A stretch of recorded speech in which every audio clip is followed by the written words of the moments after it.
Hello friends, आज हम rich dad poor dad book के बारे में बात करेंगे जिसको कि रॉबर्ट कियोसाकी ने लिखी है। रॉबर्ट कियोसाकी एक इन्वेस्टर है, एंटरप्रेन्योर है, एजुकेटर है और एक फाइनेंशियलिस्ट है जो हमें अपने पर्सपेक्टिव के बारे में बताते हैं कि किस तरह से हमें इन्वेस्टमेंट करना चाहिए, जो कि एक कन्वेंशनल मेथड से बहुत अलग है। हम सभी को पैसे के बारे में बहुत सारे नोशंस हैं, बहुत सारे हमारे अपनी समझ है। हम सभी को पैसे चाहिए, बट हम सभी के पास पैसे के पीछे एक दौड़ है जिसे हम दौड़ के पूरा करना चाहते हैं। बट रॉबर्ट कियोसाकी कहते हैं कि पैसे के पीछे भागने से अच्छा पैसे को अपने पीछे भगाओ। अब ये कैसे हो सकता है? तो वो इंट्रोड्यूस करते हैं अपना एक कॉन्सेप्ट जिसमें वो two daddies two philosophy concept के ऊपर फोकस करते हैं। रॉबर्ट कियोसाकी फाइनेंशियल फिलोसफीज को अपने दो फादर्स से कंपेयर करते हैं। एक फादर जो बहुत ही एजुकेटेड है लेकिन वो पुअर डैड है, और दूसरा फादर जो कि स्कूल ड्रॉप आउट है बट फाइनेंशियली बहुत रिच है, जिसको कि वो रिच डैड कहते हैं। ये डायकोटमी उनको एक फ्रेमवर्क देती है किताब बनाने के लिए। तो डैडी होने का मतलब होता है कि कॉन्ट्रास्टिंग पॉइंट ऑफ व्यू, एक रिच है और एक पुअर है।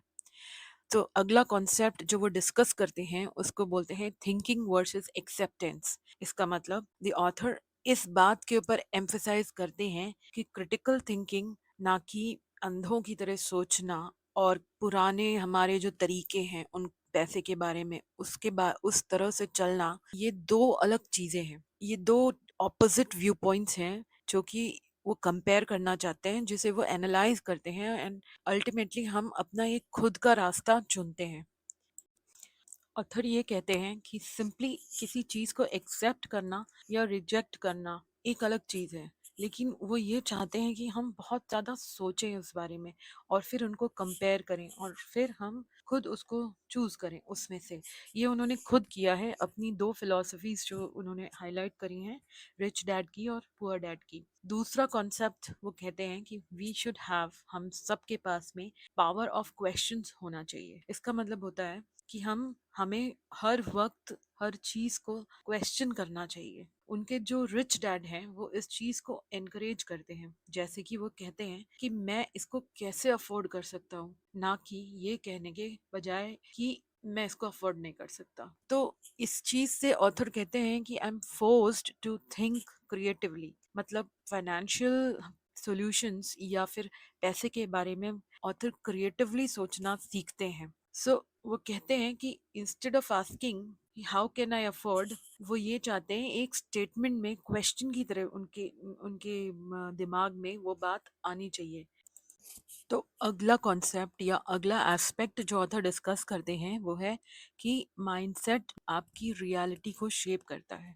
अब ये कैसे होता है? ऑथर कहते हैं कि किसी के विचारों और विश्वासों से उनकी खुद की फाइनेंशियल रियलिटी पर एक गहरा प्रभाव पड़ता है। जैसे कि पुअर डैड कहते हैं कि उनकी अपनी एक सेल्फ लिमिटिंग बिलीफ है जिसमें वो मानते हैं कि मैं कभी अमीर नहीं बनूंगा कठिन समय के दौरान भी। वहीं रिच डैड कहते हैं कि मैं खुद को अमीर के रूप में पहचानना चाहता हूँ, और वो अपने आप को कहते हैं मैं अमीर किस तरह से बनूंगा। मैंने बहुत बार नोटिस किया है कि लोग अपनी लाइफ को अपने थॉट्स के थ्रू जीते हैं। मेरे पुअर डैड कहते हैं कि मैं कभी भी रिच नहीं बनूंगा। उनकी रियलिटी में रिच डैड हमेशा अपने आप को रिच कहते हैं। तो ये रॉबर्ट कियोसाकी का एक कॉन्सेप्ट है जिसमें वो कहना चाहते हैं कि आप जैसा सोचेंगे आप वैसे बन जाएंगे। अगला कॉन्सेप्ट है फाइनेंशियल प्रिंसिपल्स क्या होने चाहिए और की फाइनेंशियल प्रिंसिपल्स। तो पहला उसमें वो बात करते हैं एसेट्स वर्सेस लायबिलिटी। इसका मतलब है कि क्या चीज हमारा एसेट बनती है और क्या हमारी लायबिलिटी बनती है, हमें इस चीज को पता होना चाहिए, और ये बहुत ही फंडामेंटल कॉन्सेप्ट है। तो एसेट क्या होता है? एसेट का मतलब होता है जो कि एक संपत्ति की तरह हो हमारे पास। जो कि हमारे जेब में पैसा भरे वो एक संपत्ति होती है या फिर वो एक एसेट होता है। उसी जगह लायबिलिटी क्या है? लायबिलिटी मतलब दायित्व को, जो चीज हमारे जेब से पैसा निकालती है वो एक दायित्व होता है। तो रॉबर्ट कियोसाकी कहते हैं रिच पीपल अक्वायर एसेट्स, मतलब लोग संपत्ति खरीदते हैं। जो रिच होते हैं वो संपत्ति खरीदते हैं, और मिडिल क्लास और पुअर क्लास जो है अपने दायित्वों को अक्वायर करते हैं, तो वो सोचते हैं कि ये हमारा एसेट है या हमारी संपत्ति है।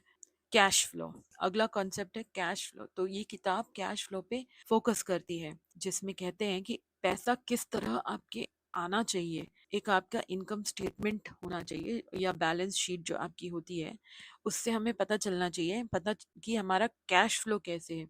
इनकम एंड एक्सपेंसेस का कैश फ्लो, जिसको कि ऑथर कंपेयर करते हैं बैलेंस शीट से ऑफ एसेट्स एंड लायबिलिटी।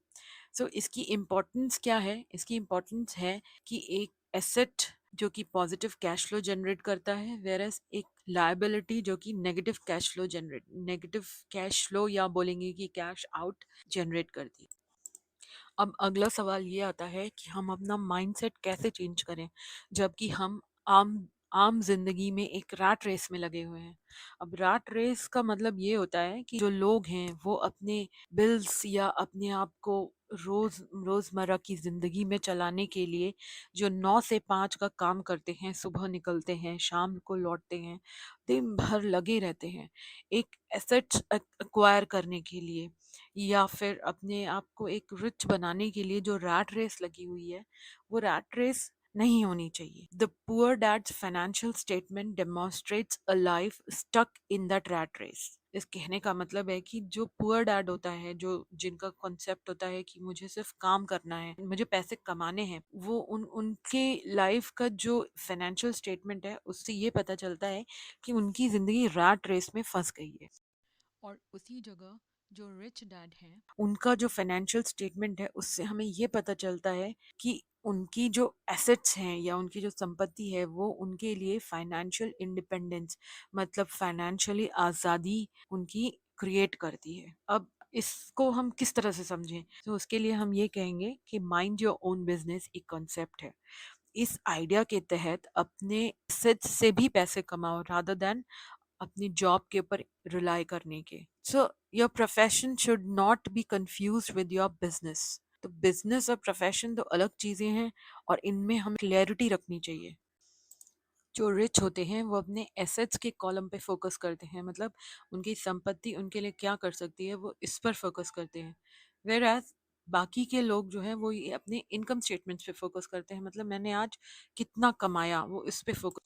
तो रॉबर्ट कियोसाकी कहते हैं कि start minding your own business. इसका मतलब आप दिन के समय पैसे कमाएं और रात के समय में आप रियल एसेट्स खरीदें जो आपको इनकम जनरेट करके दें, ना कि लायबिलिटीज या दायित्व। रॉबर्ट कियोसाकी कहते हैं कि आपकी फाइनेंशियल लिटरेसी होनी चाहिए, मतलब आपको नॉलेज होनी चाहिए फाइनेंसेस को यूज करने की। तो ऑथर एम्फेसाइज करते हैं कि जो फाइनेंशियल एजुकेशन होती है वो आपको समझ में आना चाहिए और उसको इंटरप्रेट करके आपको उसके थ्रू आपको पता चलना चाहिए कि कौन सी चीज़ लायबिलिटी बन सकती है और कौन सी चीज़ हमारी एसेट बन सकती है जो हमें इनकम जनरेट करके दे।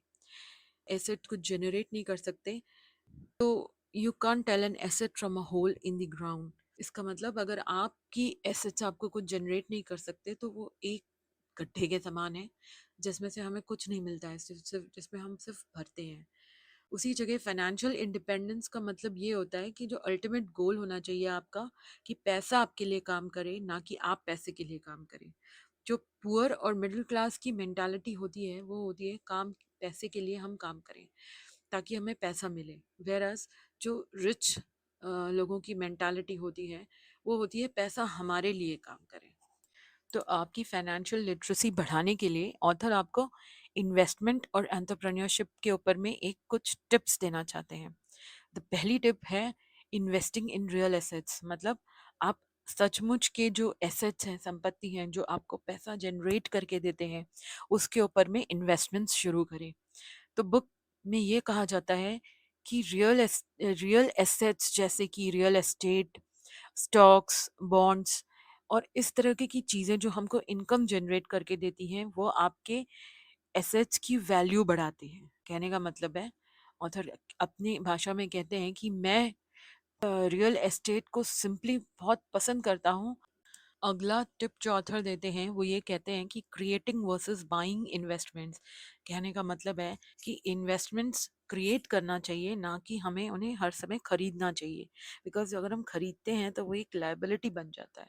तो इसका मतलब होता है कि बुक में ये कहा गया है कि buying package investments and creating your own investment, इनमें हमें फ़र्क समझना चाहिए।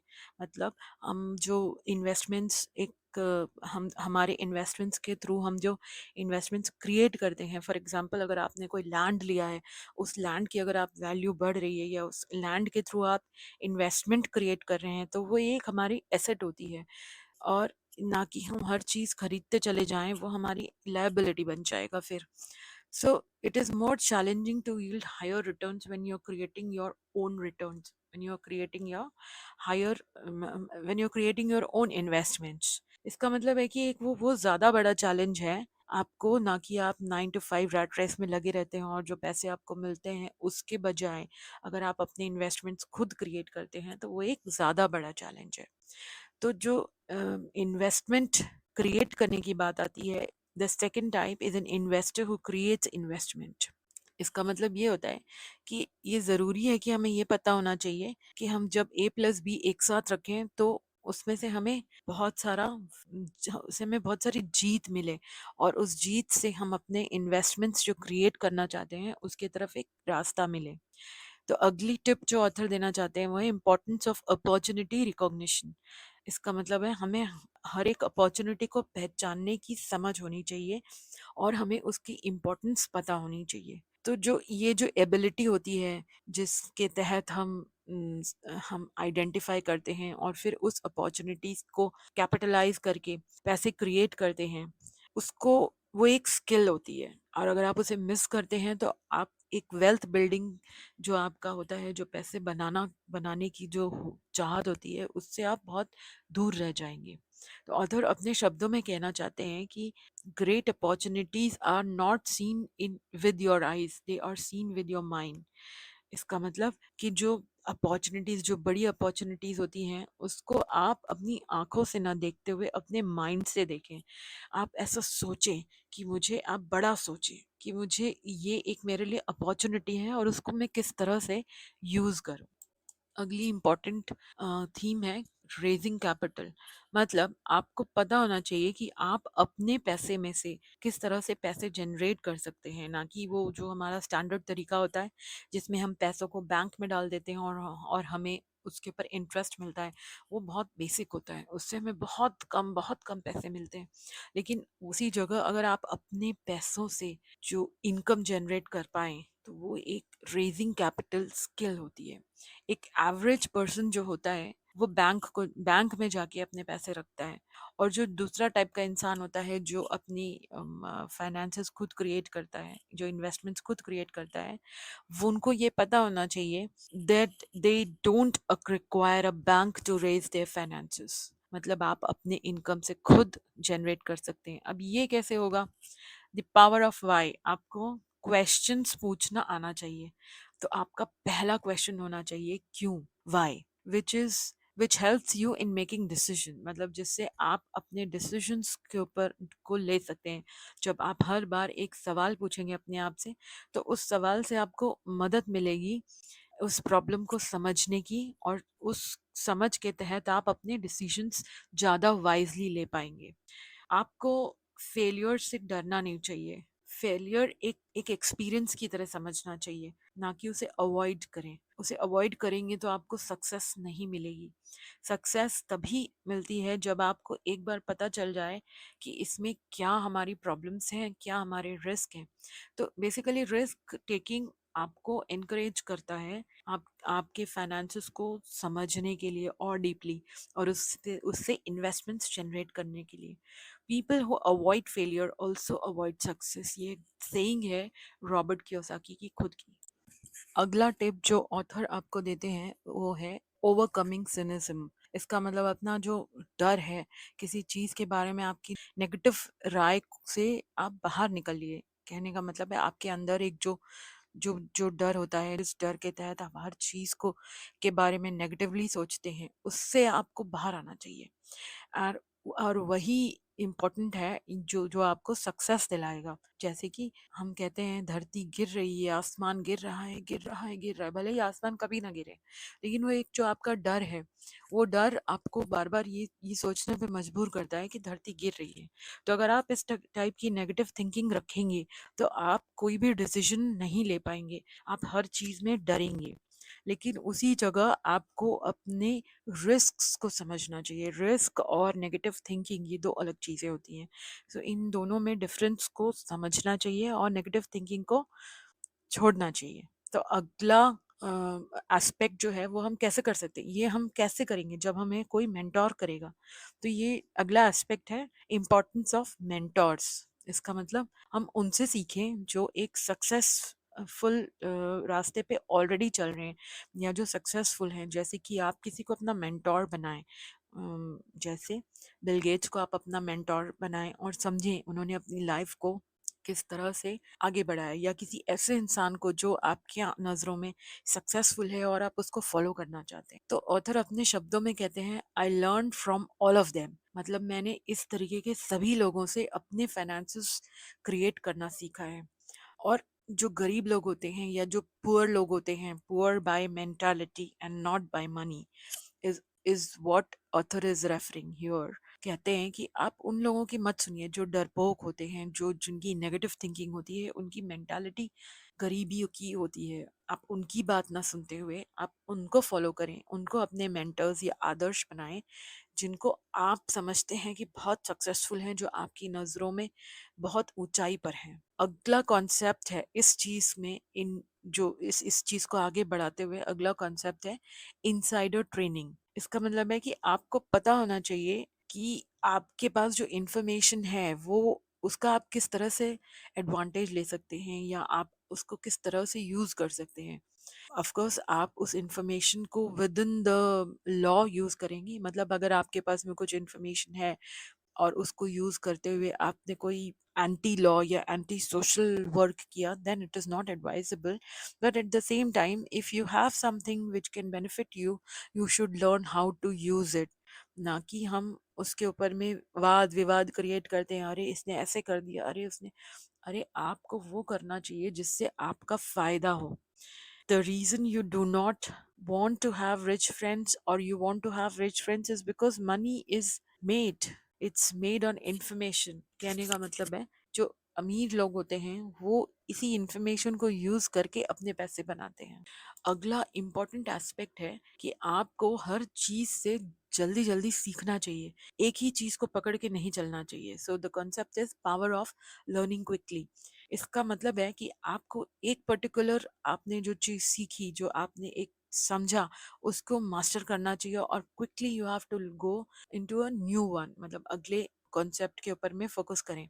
तो यही इन्वेस्टमेंट की फिलॉसफी है। अगर आप एक ही पॉइंट को पकड़ के बार बार इन्वेस्ट करेंगे तो आप एक पॉइंट पे फेल हो जाएंगे, बिकॉज मार्केट इवॉल्व करता है, लोगों की सोच बदलती है, तो आपको उसको जल्दी जल्दी सीखना है। You become what you study, ये ऑथर अपने शब्दों में इसी चीज को पुट अप करते हैं। अगला एस्पेक्ट है, ऐसा कैसे हो सकता है जब आपके अंदर में सेल्फ डिसिप्लिन हो, अपने आप को कंट्रोल करना आना चाहिए एंड बाकी के लोगों के भाव में नहीं बह जाना चाहिए। ना ही किसी के प्रेशर में आपको दबना चाहिए और ना ही किसी के चढ़ाने से आपको चढ़ना चाहिए। यही एक मंत्र है अपने आप को रिच बनाने के लिए। तो आगे बढ़ते हुए हम ये बात करते हैं कि जो स्पेसिफिक स्ट्रैटेजीज हैं वो क्या हो सकती हैं और उनके क्या एग्जांपल्स हैं। तो पहली है बाइंग रियल एस्टेट। इसका मतलब जो आप रियल एस्टेट खरीदें वो किस तरह से खरीदें। तो ऑथर कहते हैं इसके बहुत सारे एग्जांपल्स हैं, जिसमें से वो अपने एक एग्जांपल बताते हैं जिसमें उन्होंने अपनी वाइफ को प्रॉपर्टी खरीद के दी और उससे उन्होंने फिर कैश फ्लो जनरेट किया और उससे डाउन मार्केट्स क्रिएट किए। दूसरा वो बताते हैं how to buy create and sell strategy. तो ऑथर इसमें बताते हैं कि उन्होंने किस तरह से एसेट क्रिएट किया, एक घर खरीद के लो प्राइस पे और उसको उसकी हाई प्राइस करके उसको बेच दिया। सो इस तरह से उन्होंने एक एसेट खरीदा, उससे इन्वेस्टमेंट जनरेट किया और फिर उसे बेच दिया। अगला टिप है using assets to buy luxuries. Author इसके माध्यम से ये कहना चाहते हैं कि पहले आप एसेट्स खरीदें या संपत्ति खरीदें और फिर उनमें से जो कैश फ्लो जनरेट हो उससे आप लग्जरीज एंजॉय करें, ना कि उल्टे तरीके से जिसमें आप सबसे पहले एंजॉय करते हैं और फिर सेव करते हैं।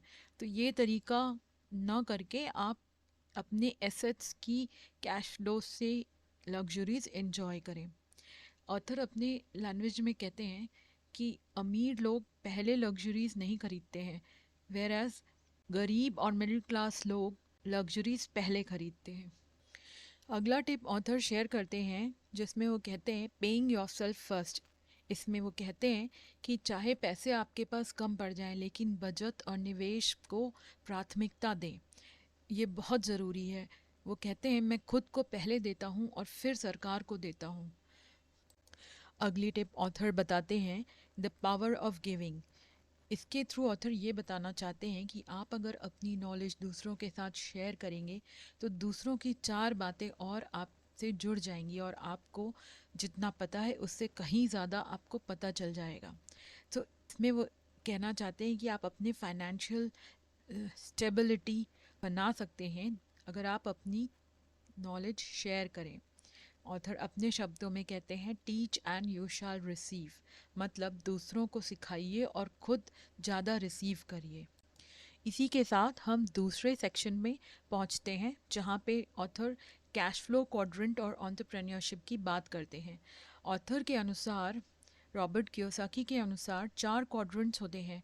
4 क्वाड्रेंट्स को डिस्क्राइब किया गया है कि लोग इन 4 क्वाड्रेंट्स में किस तरह से इनकम जनरेट करते हैं। पहला है ई फॉर एम्प्लॉय, जिसमें लोग किसी के लिए काम करते हैं। दूसरा है सेल्फ एम्प्लॉयड और एस, जिसमें लोग खुद के लिए काम करते हैं। तीसरा है बी फॉर बिजनेस ओनर, जिसमें वो अपना एक सिस्टम बनाते हैं जो आपके लिए काम करता है। और चौथा है आई द इन्वेस्टर, जिसमें मनी आपके लिए काम करता है। तो इसी बात को आगे बढ़ाते हुए ऑथर कहते हैं हमें एक शिफ्ट की तरफ ध्यान देना चाहिए अगर हमें फाइनेंशियल फ्रीडम चाहिए तो। अब ये शिफ्ट क्या होता है? शिफ्ट का मतलब है कि अगर आप एम्प्लॉई हैं या फिर सेल्फ एम्प्लॉयड हैं तो आपको इस जोन से या इन क्वाड्रेंट से बिजनेस और इन्वेस्टर वाले क्वाड्रेंट की तरफ बढ़ना चाहिए। इस तरफ बढ़ने से ही आपको फाइनेंशियल फ्रीडम मिलेगी।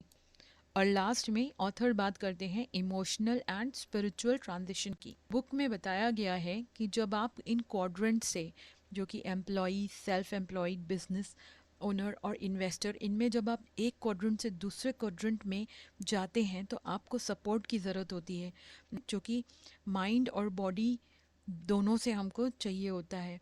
इमोशनल सपोर्ट और स्पिरिचुअल सपोर्ट बहुत ज़रूरी है इन दोनों को सपोर्ट करने के लिए। और लास्ट में कंक्लूड करते हुए हम ये समझते हैं कि रिच डैड पुअर डैड में बेसिकली क्या है। रिच डैड पुअर डैड एक कॉन्ट्रास्टिंग व्यू पॉइंट प्रेजेंट करती है हमारे कन्वेंशनल फाइनेंशियल विजडम पर। वो हाईलाइट करती है फाइनेंशियल लिटरेसी की इम्पोर्टेंस, एक स्ट्रॉन्ग माइंडसेट की इम्पोर्टेंस और एक इच्छा शक्ति की जो अलग से सोचने की ताकत रखे फाइनेंशियल इंडिपेंडेंस अचीव करने के लिए। इसके ऊपर एम्फेसिस करते हुए हमको ये बताया गया है कि हमको एसेट्स को एक्वायर करना चाहिए, कैश फ्लो को समझना चाहिए और माइंड योर ओन बिजनेस वाले कॉन्सेप्ट पे काम करना चाहिए, ना कि हमें जॉब पे रिलाय करें या फिर किसी की फाइनेंशियल फिलॉसफी पर रिलाय करें। हमें अपनी फिलॉसफी खुद जनरेट करना चाहिए depending on what is important to us. So इस डॉक्यूमेंट में हमें एक सॉलिड ओवरव्यू मिला है जिसमें ये कुछ टेकअवेज थे।